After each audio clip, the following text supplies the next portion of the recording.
దేవుని గురించిన వివరాలు, దేవుని గురించిన విషయాలు నువ్వు చెప్పినప్పుడు లేదా అడిగినప్పుడు దేవుడు ఇప్పుడు నో అనలేదట. ఆయన తన జ్ఞానాన్ని మనకి ఇచ్చేవాడు.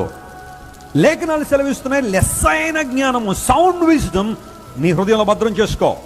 దేవుని వాక్యం వినడం ద్వారా, దేవుని సేవకులుగా మేము దేవుని వాక్యం అందిస్తున్నప్పుడు చాలా మంది దేవుని వాక్యాన్ని హృదయాల్లో భద్రం చేసుకుని, కొంతమంది పుస్తకాల్లో రాసుకున్న తర్వాత చదువుకునే వాళ్ళు చాలా మంది ఉంటారు. Keep all those words, keep this knowledge in to your mind, in to your heart. నీ హృదయంలోనికి ఈ జ్ఞానాన్ని నువ్వు తీసుకోగలిగితే నువ్వు ఎలా నడవాలో, ఎలా మెలగాలో, ఎవరితో ఎలా ఉండాలో, సంస్కారవంతులుగా ఎలా బ్రతకాలో అనేది దేవుడు మనకు నేర్పిస్తే. లోకసమైన జ్ఞానం మనిషిని పతనాన్ని నడిపించొచ్చేమో, కానీ దైవికమైన జ్ఞానం మనలో ఉన్నత శిఖరాల్లో నిలబడుతుంది. ఆ జ్ఞానం కోసం మనం ప్రోకలాడాలి. దేవునికి సంబంధించిన జ్ఞానం మనకు కావాలి. ఆ కారణాన్ని బట్టి బైబిల్ సెలవిస్తూ ఉంది, జ్ఞానవంతురాలు తన ఇల్లు ఏం చేస్తుందట, కట్టుకుంటుంది అన్నాడు.